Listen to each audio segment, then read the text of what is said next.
বালাসোরে যখন ট্রেন অ্যাক্সিডেন্টটা হলো তখন তো গিয়েছিলাম, মানে আমার প্রথম দিনটা কেটেছিল সন্ধ্যে 6টা থেকে, না সকাল 6টা থেকে সন্ধ্যে 6টা অবধি টানা একটা জায়গায় দাঁড়িয়ে আমি লাইভ দিয়ে গেছি।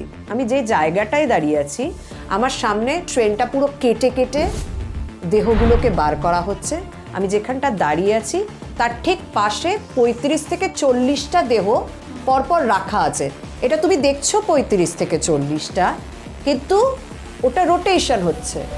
একজন সাংবাদিক হয়ে তার তো মানে এই রকম দৃশ্য যখন সামনে থাকে, after all you are a human, খারাপ লাগাটা তো থাকবেই, কিন্তু সামনে এতগুলো লোককে সেটা ডেলিভার করা, সেটাও parallelly back of the mind রাখতেই হয়। একজন মানুষ এসেছেন, মানে আমি তার খুব কাছের মানুষ, সাদা চাদরটা সরিয়ে মুখটা দেখছেন, না আমার লোক নয়, নিয়ে আবার পরেরটাতে না আমার লোক নয়, মানে এটা ওই লোকটা কেমন জায়গা থেকে ফিল করছে।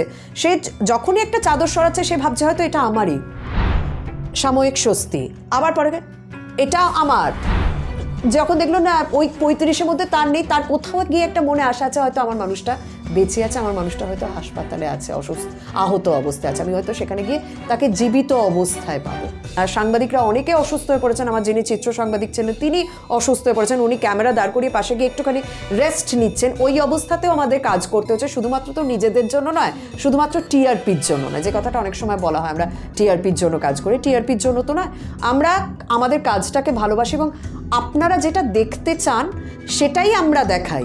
আপনারা না দেখলে তো আমরা সেটা দেখাতাম না। আর আপনাদের প্রয়োজনের জিনিস, আমাদের প্রয়োজন, আপনাদের প্রয়োজন, দরকার, সাংবাদিক দরকার, সংবাদ মাধ্যম দরকার। বালাসোরের ট্রেন অ্যাক্সিডেন্টের সময় ছিল, আরও বেশ কিছু মুহূর্ত আছে, তবে হ্যাঁ একটা কথা বলতে পারি, এখন পর্যন্ত ভয় লাগেনি। হ্যাঁ কাজ করেছি, সাবধানী হয়ে কাজ করেছি, অনেক জটিল জটিল জায়গায় যেতে হয়েছে, মানে আমার মনে হয় এগুলো খুব সহজ দেখে মনে হয়, কিন্তু না, খুব টাফ।